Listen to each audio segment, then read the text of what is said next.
అన్ని వర్గాల వారికి లెక్కకు మించి హామీలిచ్చి అవి అమలు చేయకుండా కాంగ్రెస్ ప్రభుత్వం ప్రజలను మోసం చేస్తోందని ఎమ్మెల్సీ కవిత విమర్శించారు.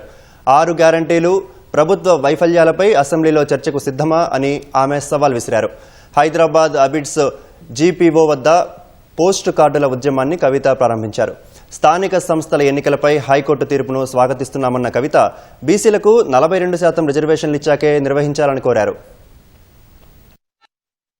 ఈ 18 నెలల్లో ఏదైతే మీరు వాగ్దానాలు చేశారో 2000 ఉన్న పెన్షన్ 4000 చేస్తామన్నారు. మహిళలందరికీ కూడా నెలకు 2500 రూపాయలు ఇస్తామని చెప్పింది. ఇట్లా మీరు అనేకమైనటువంటి వాగ్దానాలు చేసింది. ఆ వాగ్దానాలు పూర్తి చేసే దిశగా మీరు ఆలోచన చేస్తలేరు. కాంగ్రెస్ ప్రభుత్వాన్ని వాళ్ళు నేను డిమాండ్ చేసేది ఒకటే, గ్యారంటీ కార్డులు సంతకం పెట్టి ఇంటింటికి పంచిండ్రు. అవి చూసి సోనియా గాంధీ గారి ముఖం చూసి నమ్మి కాంగ్రెస్ కి అధికారం ఇచ్చిండ్రు. ఇస్తే మరి మీ కోటేసినటువంటి మహిళలు మీరు మోసం చేసి, మీ కోటేసినటువంటి వృద్ధులను మీరు మోసం చేసి, అందుకే ఇవాళ మేము వేల సంఖ్యలో పోస్ట్ కార్డులు తీసుకొని సోనియా గాంధీ గారికి మరి మేము పంపించడం జరుగుతూ ఉన్నది.